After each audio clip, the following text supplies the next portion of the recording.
Hello, my name is Alex and I am the host of How Bizarre Podcast, and this is episode 27 of the series. Hopefully you'll like it and the show will make some traction in the time ahead. So, what is this podcast about?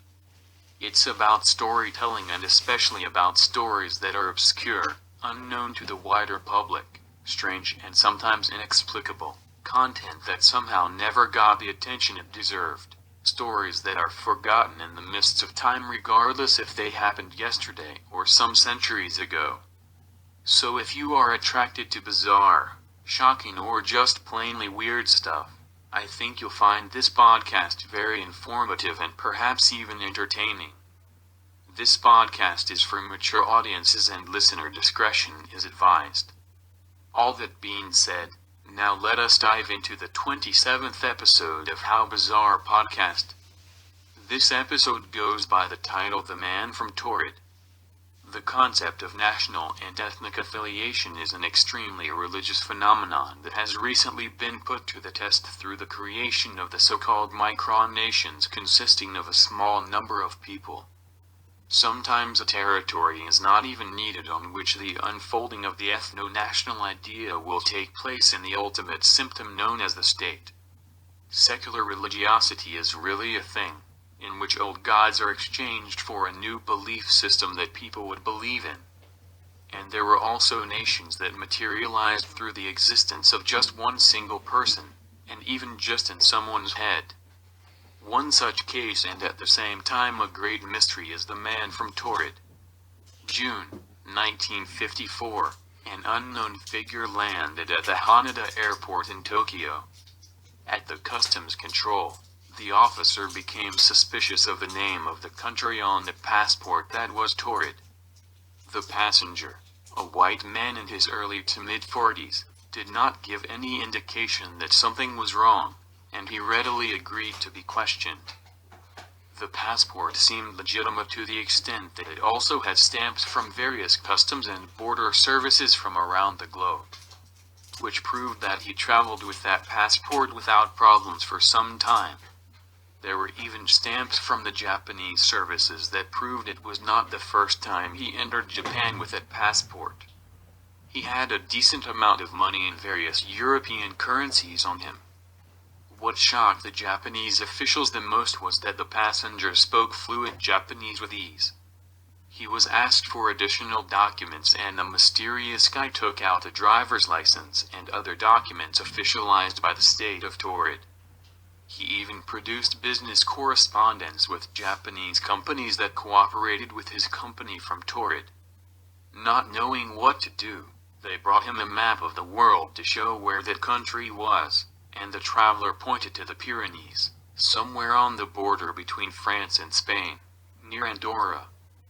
The traveler was shocked that Taured was not on the map and seemed totally confused. Having no diplomatic relations with the non-existent country and not knowing what to do, the authorities directed the traveler to a hotel with an accompaniment of a policeman and a customs official. The guy checked in. Security guards parked outside his door on the 5th floor of the hotel, and that was it. In the morning there was a knock on his door.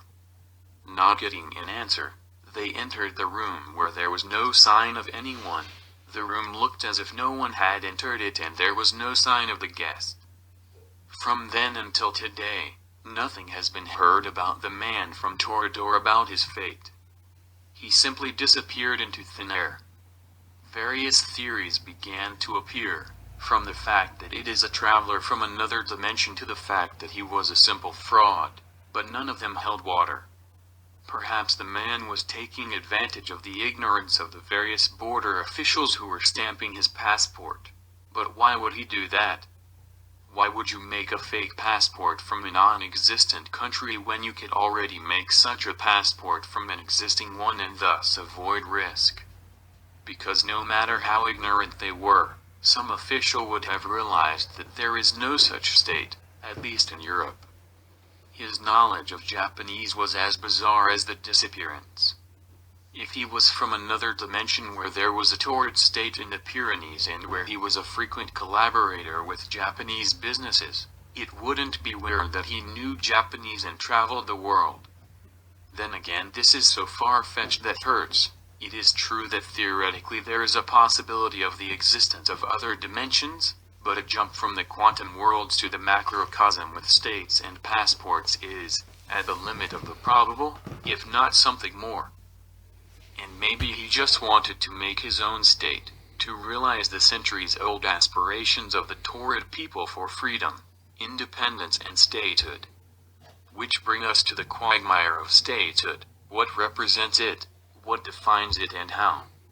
All things being equal, we could argue that statehood is defined by several things, among which are language, geography, and culture. Put up to a simple test, it is clear that none of the proposed defining moments of a nation-state present a valid argument. But that's a rant for another day. With the advent of micronations, this illusion that is the modern nation-state is brought to its essence, which is that the nation can and is subject of group of people declaring as members of some state, and there's no other valid universal way but a declaration of belonging to the said state. How many Belgians are there in Belgium? Obviously it seems that the legend of the man from Taured is just that. But how did it come to be? One big possibility is that there was a real person who tried to pull a swindle on the Japanese, and his purported name was John Allen Couture Zegras. In 1959 he arrived at Haneda Airport in Tokyo, declaring himself as being from a country named Negus, somewhere south of Ethiopia. He claimed to be a diplomat and possessed something resembling diplomatic passport. Not only that, but he said that he was working for the CIA and had diplomatic immunity.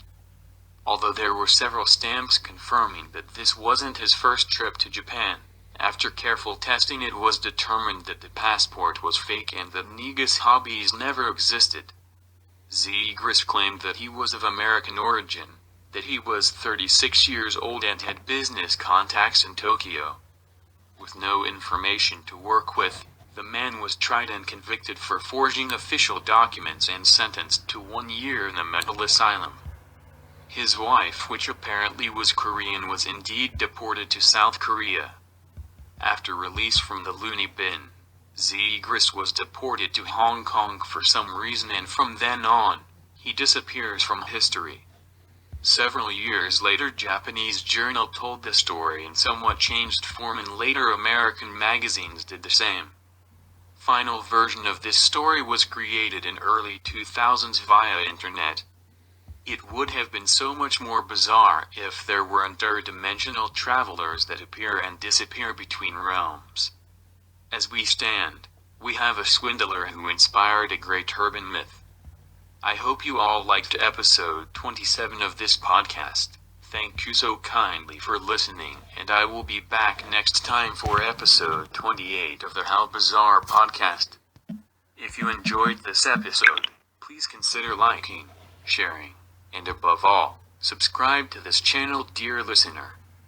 Because, why not? Join me next time for another bizarre adventure through space and time. Cheerio.